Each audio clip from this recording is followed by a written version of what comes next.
Hello and welcome back to another Star Wars Legion video.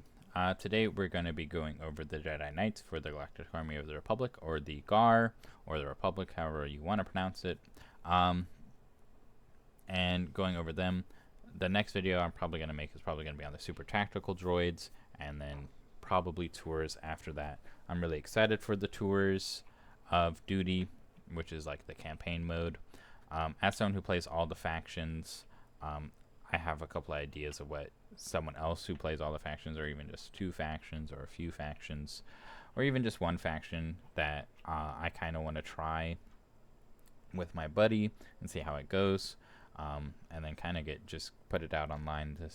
Anyone else can use it, type of thing, and it's just like a way to try out tours of duty. But that's what I'm going to do for videos. It's going to be kind of hectic with my life, so we'll see how fast those videos come out. I do apologize if you're looking forward to the videos. I know there's not a lot of you, but you know, I like making videos, and these are just for fun, since I'm not a competitive player right now, and because of life stuff, I probably won't be for a while. But without further ado, we're going to get into the cards. So first off, going to the Jedi Knight General card, and then the Jedi Knight cards, and then all of their upgrades, and then their command cards, and then some mock-up builds I have for them is what we're going to do this video. As you can see here, I have two cards, the back and front of this. The one on the right comes from Reddit, who got it from Discord, I believe, and I should have pulled up their names to give them credit for pulling this card, but that is where it comes from. You can look it up. This is the only version of this side of the card that I've seen, since it was not on AMG's official seen the stat card list like the Imperial Agent and Rebel Agent and Officer were. As you can see here, on the right, the Jedi Knight General, he is worth 105 points with a Doctrine, 2 Force upgrades, 2 trainings, and a weapon upgrade slot. On his keywords, he has Deflect, he has Equip, Weapon, and Doctrine, so you have to equip one of those, which means his points are going to go up, since Doctrines actually cost points, but the Jedi Knight's weapons do not cost points, and maybe in the future they'll release other lightsabers that will cost points, depending on what they do, I guess. That'd be really cool to see if they do that. He has Immune Pierce, he has Master of the Force 1, he has 6 health and 3 courage with red saves and 2 speed. And that is it for him on a card side of things. Let's move on to the Jedi Knight. The Jedi Knight is just a weaker version of the Jedi Knight General. He's worth 85 points base without a Doctrines card, so that's going to go up since the Doctrines actually do cost points again. He has 1 Force slot instead of 2. He has 1 training instead of 2, and he has 1 weapon. Like the General. He has Deflect and he has Immune Pierce, but he is missing Mastery of the Force 1. He is also missing 1 health, since he only has 5 health, 1 courage, since he only has 2 courage. And just keep in mind, with your operatives, they do not give off a courage bubble like your commanders do, so that 2 courage won't be going on to any other troops unless you put Inspiring Presence on him, which you can. However, unless you're running a certain army style, you don't need to put it on him whatsoever. And there's nothing that increases the Jedi Knight courage by 1 that I know of, or that I can remember. So it won't even be that useful on it, since most of the guard trooper units already have base courage too. So putting a courage bubble on this Jedi Knight will do nothing. Just keep that in mind when making this. It's kind of a useless upgrade to put on. And it's actually 2 upgrades for the Jedi Knight, since you have to put on a Doctrine in order to put it on the thing. So you're just wasting a bunch of stuff. Keep that in mind. But that is his cards as well. We're going to move on to what their Doctrines look like. Our first Doctrine here, I even lied. You can't even put it on the Jedi Knight. So I don't know what I was talking about, because Jedi Knight General is the only one who can get the upgrade that gives them the command slot, which would allow you to put Inspiring Presence. But talking about that, General of the Republic is for the Jedi Knight General only. It gives them a command upgrade slot. It gives them Bolster 2, which, if you don't know what Bolster means, it means they can give X amount of units a Surge token. So for Bolster 2, you can give 2 units a Surge token. Very nice.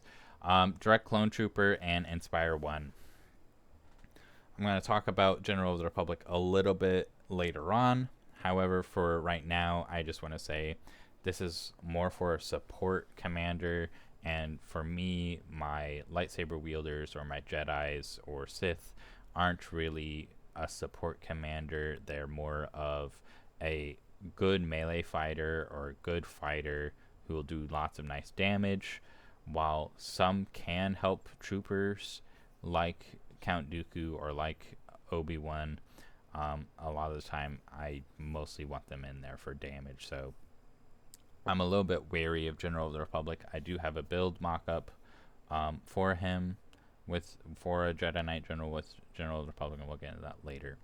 But it's probably my least favorite out of these, second least favorite out of these 4 doctrines.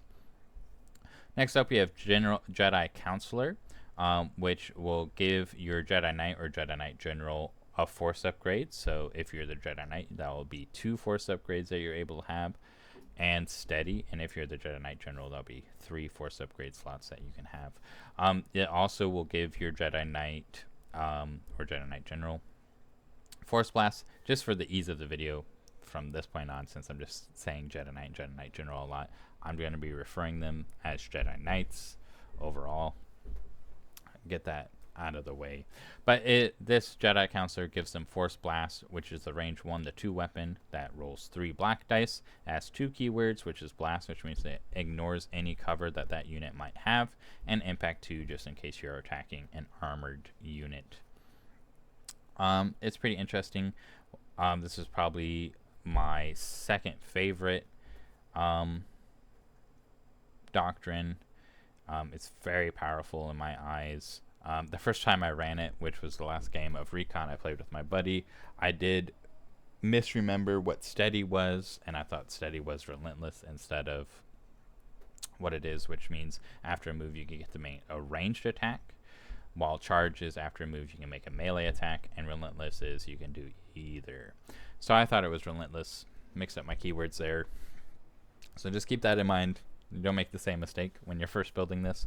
But we'll get into that again when we go into the builds, because I have a few builds that use the Jedi Counselor. Next up is the Jedi Negotiator. This one's kind of interesting, but kind of it gives your Jedi Knight a training slot upgrade. So again, General will get 3, while your regular operative will get 2. It also gives them Force Shove, which is a range 1 to 2 weapon with white dice. The keywords on that weapon are Blast, Spray, and Suppressive. So if you get a hit, you'll be giving the enemy unit 2 suppression. And Spray is that you will roll that 1 white dice per amount of miniatures in that unit that you are attacking. Blast, again, just ignores cover, just in case you don't know what they are. It's pretty interesting, probably on the weaker side out of all 4 of these, and we'll talk a little bit more about that during the builds again. And lastly, probably the strongest and most powerful out of them, which is why it costs the most points, is Jedi Guardian. It gives your Jedi Knight charge, it gives them Surge the hit, and it gives their melee weapon Lethal 1, which will be somewhat important when talking about certain builds that you can do with these Jedi Knights. Out of all of the customized units in the game so far, I think the Jedi Knights have the most versatility compared to the other ones. I think the other ones are lacking a lot of versatility when it comes to just being a pure commander, being a hybrid between a commander and a melee fighter, or just being a melee fighter. I think the Jedi Knights overall are the best at being versatile. But that is their doctrines, and we'll move on to their weapons now. Their weapons, we're going to start off with their regular basic lightsaber. It gives them block, which means if they spend a dodge, they get Surge to defend on their red saves, which gives them pseudo Mando armor because you have to spend a dodge. Their lightsaber does 2 red, 3 white, and 1 black, which I believe on average is hitting with more hits than the other 2 lightsabers base rolls without keywords. But we'll get into that in just a second. It has critical 1, impact 2, and pierce 1. So it's pretty nice whenever you roll that surge, you can change 1 to a crit. If you're attacking armor again, you get impact 2, and then pierce 1 is just nice. All of these lightsabers have pierce 1 and impact 2. So don't get too excited about those 2 keywords. You'll see them on all 3 of these. Next up, we have my favorite lightsaber out of these 3 for putting on my Jedi Knights. My favorite as a Star Wars fan is double-bladed lightsaber, because well, unless you're talking about extended universe stuff, then we'll talk about that a little bit later. And I'm kind of hoping to add in some other things. Like I want to see eventually like a Jedi, a lightsaber whip, since they kind of put that in Acolyte. I think they could do it. As much as people don't like Acolyte, I had some stuff from EU that's pretty interesting. But back to twin lightsabers, it being my favorite one. It rolls 4 white, 4 black. It has high velocity, which means they cannot spend dodges during the apply, cover, and dodge step. Impact 2 and pierce 1. It is a very strong, capable lightsaber versus units that you really don't want to use, or if they have dodges, you want to attack. It's pretty good. We'll talk about it a little bit later when we're talking about the builds, because I have a lot of builds with it. And then finally, our double-bladed lightsaber, which is very interesting. This has the keywords that if it has charged, then it gains tactical 1, so every time you move, you get an aim token. And if it does not, then that unit gains charge instead. And the reason it's important for this lightsaber to have charge is because of the keywords on the lightsaber itself. And we'll talk about that after talking about the dice. It rolls 1 red dice, 3 white dice, and 2 black dice. The important keyword on this is Ram 1, which means you get to change one of those dice results into a critical hit automatically. Just keep that in mind whenever you are thinking about ramming. So yeah, keep that in mind. Very strong. We'll talk about the builds a little bit later. Second favorite lightsaber on this list. Finally, the training upgrades. As you can see here, by the way, all the doctrines have 1 pip next to their name, which means you can only have 1 of each of those doctrines in play at a time. You can take 4 of these people in a normal 1,000-point army, because you can take 2 generals and 2 Jedi Knights, but you can only have 1 of each doctrine. While with the trainings, they each have 2 pips next to their name, so you can have 2 of these trainings on different units, but only 2. So you can have 2 Jedi Master Duelists on the board and stuff like that. So let's talk about it. First off, if for Master Duelist, if this unit has block against outmaneuver, meaning instead of you can dodge critical hits, which is just really nice, makes them a little bit more survivable, because if your enemy happen to hit all crits on a hit, say they hit with like 3 crits, which does happen sometimes on your Jedi, you now dodge 1, which means it's still you can still activate your block. Technically, you can still activate your block anyway, because you can spend the dodge without canceling a hit, but this is a little bit more survivable. But if it doesn't have block, then the unit will gain block if they are a Master Duelist, which is just pretty nice. Then their melee weapon will gain critical 1. So if you're using the regular lightsaber, that's crit 2, and for the other 2, it's just crit 1. And then the unit will gain jump 1 as an action, which is just pretty nice for moving, having some movement options. The next training is Peacekeeping Mission, which gives your Jedi Knights either prepared position, or it gives them prepared positions, reliable 2, and sentinel. Prepared positions is not a keyword that I like. I don't like my units being on the board, even if they have a dodge token. However, reliable 2 is a very strong keyword on this card and makes it worth taking, in my personal opinion. And I have some builds with it just for having that reliable 2. Having 2 surges at the start of the round on your Jedi makes them a little bit more survivable, or it will give them just a better edge, since the Jedi Knights do not naturally come with Surge the hits. You have to take Jedi Guardian in order to get that on your Doctrine. So just keep that in mind. And finally, Sentinel, which is a keyword. I don't know why it is on this. Sentinel is only going to be useful for your Jedi Knights for moving. Since ready range is normally 1 to 2, all of your Jedi Knights weapons can only be range 2. There's nothing else that will increase their range to my knowledge.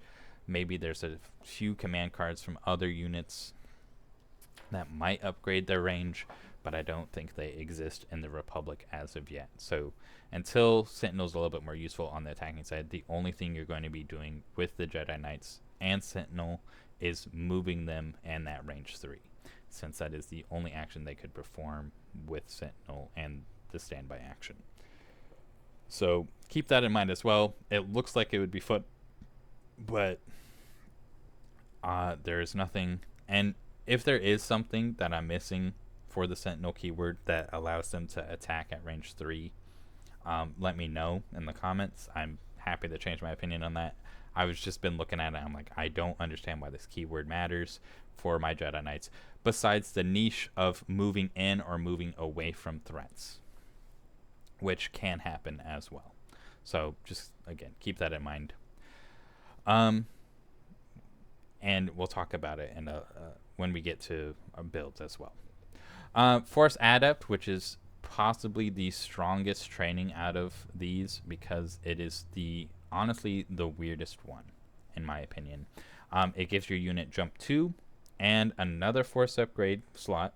So if you're the Jedi Knight General, you can have 3 or 4 if you take the Doctrine that gives you 1. And it has, when this unit would expend 1 or more force upgrades, instead they will tap those, or exhaust, I believe is the word, which means you can get it back with Mastery of the Force 1. And this is going to be really strong with certain force upgrades. I've played it with Burst of Speed during testing 2 builds, and it was just very interesting. Or Clairvoyance, which I think is just way too strong, but we'll get into that. And then finally, our Tactical Acumen Jedi Training, which gives you Guidance Core Trooper unit, which I think is the weakest out of these 3, since the change of guidance in the game isn't as useful as it used to be. Now, that being said, it can still be very powerful if you can pair it with the right Core Trooper unit. And as us Republic players, Republic's my favorite faction, know, the Ahsoka Core Trooper unit is a very solid unit, and if you guidance them, it's pretty strong. So I'm not going to count this out. It's just a little bit more niche than the other 3, in my personal opinion, which makes it the lowest out of this when it comes to overall use. And that's generally my belief of all this. When I'm saying something's better than this, I'm not saying it's not completely, like, you shouldn't write it off, but it's just not as universally applied or like universally applicable to certain situations. There'll be more niche situations, such as Sentinel on Peacekeeping mission. That's going to be a very niche situation. I think Guidance Core Trooper is a very niche army that you're running for the GAR and the Republic. I know that AMG really wants Core Trooper units to be the cores of your army, obviously, and like wants you to build around. I think they did a interview with someone where they talked about wanting to put your cores as more of like what you should be building your armies around. But right now there's just so many strong units. I don't think that's the case. For the Republic, I think you can definitely do it. For other factions, bigger core units aren't always the best, but they can be. I'm not saying, again, don't write off anything in this game, and don't take what I'm saying for tactical advice all the time. Moving on to the command cards, we have Affirmative General here. This will give 3 commands either to a commander, an operative, or any clone trooper unit, so it can be across any. The reason it specifically says commander or operative is because that's where in the Republic that we have all of our non-clone trooper units. like Anakin, Ahsoka, other people like that, named characters. Padme, R2 for the operatives. But everyone else in the Republic is a clone trooper. But this command does, whenever issuing orders, you may choose not to issue up to 3 orders, so all the orders this card gives, and then each order not issued in this way, you choose a different allied clone trooper unit within with a face-up without a face-up order token, which should be everyone on the board unless you have direct trooper unit on your Jedi Knight, or even like there is an upgrade that gives someone direct, I believe. No, it is coordinate, I believe. And without a face-up order token, then each chosen unit may make a speed 1 move and may remove up to 1 suppression.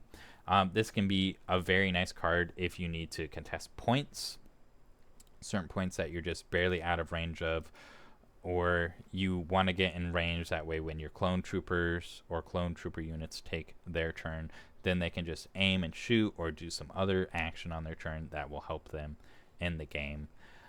Or if you just want to remove a suppression from a unit so that it doesn't lose an active action during its activation, this can be a very good card to have in those circumstances.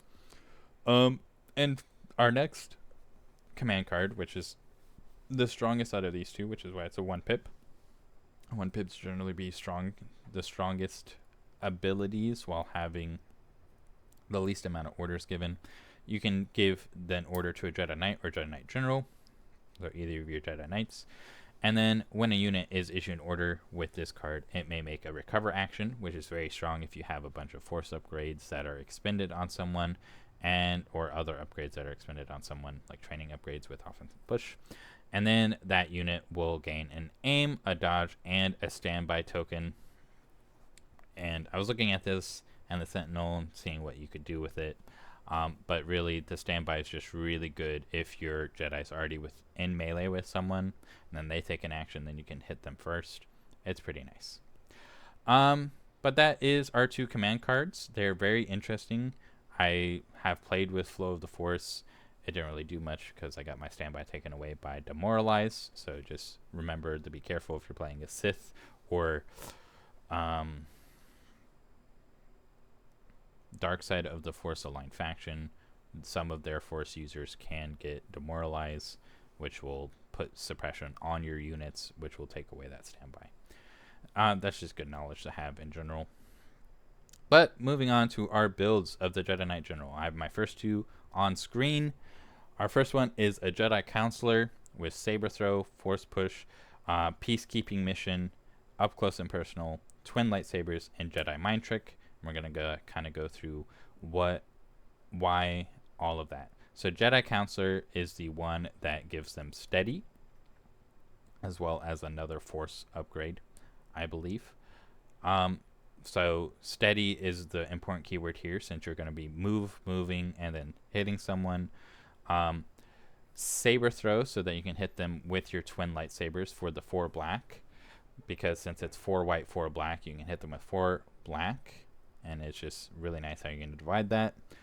Force Push, so just in case someone tries to tie them up in melee with a unit you don't want them to be in melee with, you can push them off. It's the most expensive. It's not really needed. If you play this right, you can keep him out of range of anyone charging into him without unnecessary losses anyways. So you can take 40 points off that, putting you at 139 instead of 179 points for this build. Peacekeeping Mission for the reliable 2, since Prepared Positions is, you can play with it, and you're going to have to play with it on this. And like I said, Sentinel is not going to really do anything besides letting you move whenever you have that standby token. Besides, like, the normal whatever. Up Close and Personal, so every time you throw your lightsaber, you get a dodge token, which is really nice. Twin Lightsabers, because throwing them, you get that 4 black and the high velocity. The high velocity is the important part. You're throwing it at people. Me and my buddy, I did run a build similar to this. This is a lot tweaked because I ran it on the operative, and we'll get into the operative version in just a second. My buddy and me came up with the thing that you're throwing both lightsabers, which is why it still has high velocity, since it has all the keywords. This is a tweaked version, but we'll get into that in just a second. And Jedi Mind Trick so that you can put suppression on some people around in case you want to suppress someone out of contesting an objective, or just put suppression on someone so that they don't run up into you. Since you're throwing your lightsabers, you're going to be giving whoever you're throwing your lightsabers at a suppression. You can just put 2 more on anyone that's not a commander or operative, which is really nice. The things that are tweaked about this build, besides it being in the command slot, is Force Push. Peacekeeping Mission I had as... we'll go back to the training real fast. Peacekeeping Mission I had as Master Duelist. It didn't really do much. Critical 1 was nice, but besides that, didn't really do much. It was very nice whenever I was attacking into Aqua Droids with him, I will say, since it allowed him to get an extra crit on them with Impact 2 as well. So it was a little nice a couple of times there. But that is the saber throw. This guy is not really meant to be within lightsaber range, like melee range. If he does get in melee range, he still has options. So like he still rolls 4 white, 4 black with high velocity and impact 2 and pierce 1. So just keep that in mind. It's a very nice build. You can substitute out some of these things. Like I said, Jedi Mind Trick's not really needed, and Force Push isn't really needed, so you'll cut out 45 points there if you don't want either of those. They're just nice, and if I'm fully building this unit, this is what I would fully build it as. I'm not saying fully build this unit all the time. Our next Jedi Knight General is my Jedi Guardian, with Clairvoyance, with Burst of Speed, with Force Adept, with Tenacity, Double-Bladed Lightsaber, and Hope. Jedi Guardian gives him Charge, gives him Search the Hit, and gives him Lethal 1. Burst of Speed gives him a Speed 3 move every other turn. Or, if you really want, you can just keep juggling those immobilized tokens because of Master of the Force. Clairvoyance, just in case you really whiff an attack or whiff a defense, you can just tap it instead of expending it because you are a Force Adept, which allows you to do that and gives you jump 2. Tenacity, because if you take wounds, you'll get an extra red dice, so instead of rolling 1 red, 3 white, and 2 black, you'll be rolling 2 red, 3 white, 2 black still. And then your weapon has ram, so it pairs well with the charge. You'll gain tactical since you have ram, and so every time you move, you'll gain an aim, which just makes you very lethal. And then Hope, just so that you have Inspire, because he had an extra Force upgrade slot. Hope's not needed. Even Burst of Speed's not needed. You can switch that out for like Force Reflexes, which is cheaper. Or you just don't have to take it at all and just take the points into something else for the Republic. Since the Republic is very point-heavy faction, I don't really know what I would recommend overall. And especially since I haven't ran any of these in a full army and just a recon game. So keep that in mind as well. Our next and final Jedi Knight General is my support commander for the Jedi Knight General. This guy has General of the Republic, he has Hope, he has Tactical Acumen, he has Master Duelist, he has Lightsaber, the regular one, and Improvised Orders for his command slot. I think the Republic needs someone with Improvised Orders, or a few people with Improvised Orders, since order control is pretty important. So that is why it's Improvised Orders. The regular lightsaber, because he is a support, I kind of wanted him to be able to be fine in lightsaber combat or fine when taking shots or melee from someone. So it gives him block, it gives him crit 1, impact 2, pierce 1.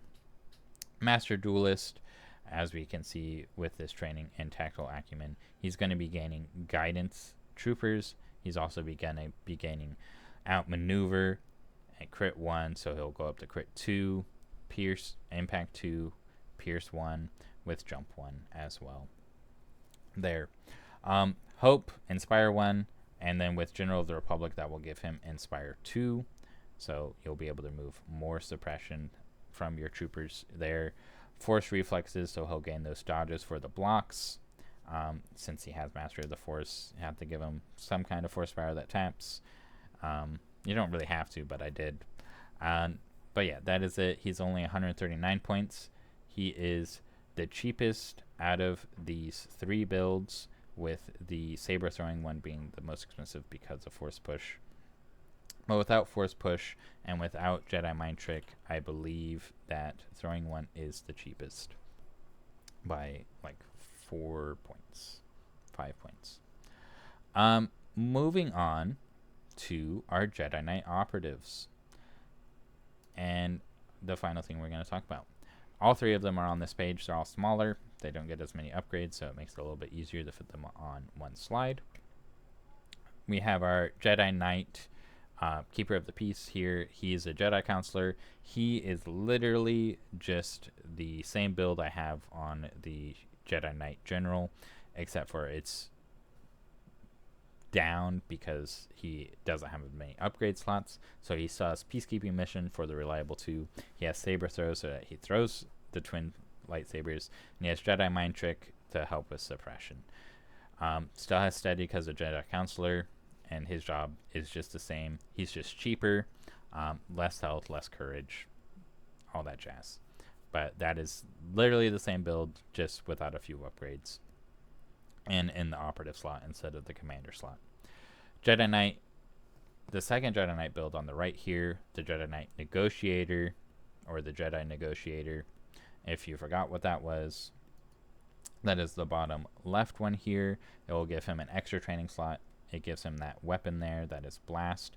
And what this operative is trying to do here is kind of utilize that weapon with Blast. He's here to take out those heavy unit troopers, so you want like B1s or like any core trooper unit or any big unit that your enemy has. You want this guy going at him so that he can use his spray. He has Saber Throw just in case you have to attack a bigger target, or like a target that only has one miniature like Count Dooku or some commander or operative that they have. He has offensive defensive stance. You're only probably going to use the offensive side so he gets more aim, so that when he is rolling that spray damage, he can re-roll a lot more of those white dice, giving him more hits on that. He has Master Duelist, because Master Duelist gives him block and critical 1 and jump 1. So it's just a nice versatile master here. If you notice, a lot of my builds have Master Duelist because it's just the most versatile one out of the training, in my opinion. And then our final operative Jedi Knight is the Jedi Knight Guardian, or the Jedi Guardian. He has Force Reflexes for dodges, and he has Master Duelist and a twin lightsaber so that he'll hit people with that. All of 3 of these builds have twin lightsabers. You can replace the Jedi Guardians with the double-bladed. It will probably serve you a little bit better, but I wanted to switch it up on these operatives and use the twin lightsabers and do a build with the twin lightsabers that is more melee focused rather than throwing them focused. And just remember that even in melee, you're hitting them. It is like having the way I would describe the twin lightsabers is like having Darth Maul's command, where they can't use any green tokens against you while you're within melee with them. But this is just when you're attacking them, they can't use dodge tokens, so it's a little bit less powerful, but it is still very strong, especially if you're trying to get that damage through. Not as good as Pierce, but almost as good as Pierce. And especially if someone has immune melee Pierce, these are going to be your guys that you're running in there so that you can't pierce them, but they can't dodge. So it's just very highly... I like it a lot.